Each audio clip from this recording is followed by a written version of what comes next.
ராமநாதபுரம் மாவட்டம் பரமக்குடியில் தியாகி இமானுவேல் சேகரனின் 67ஆம் ஆண்டு நினைவு தினம் அனுசரிப்பு. பரமக்குடியில் அமைந்துள்ள அவரது நினைவிடத்தில் விடுதலை சிறுத்தைகள் கட்சியின் சார்பில் மாவட்ட செயலாளர் பிரபாகர் தலைமையில் பொதுச் செயலாளர்கள் கனியமுதன், கலைவேந்தன், திருப்போரூர் எம்எல்ஏ பாலாஜி மற்றும் அக்கட்சியின் நிர்வாகிகள் மலர் வளையம் வைத்து அஞ்சலி செலுத்தினர்.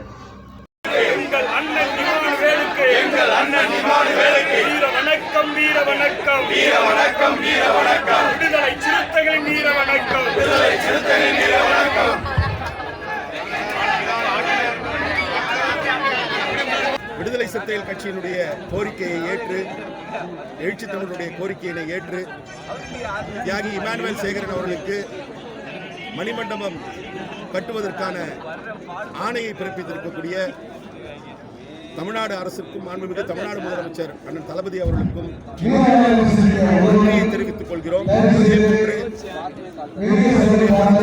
அரசு அறிவித்ததற்கும் இந்த நேரத்திலே எங்களுடைய நன்றியை தெரிவித்துக் கொள்கிறோம்.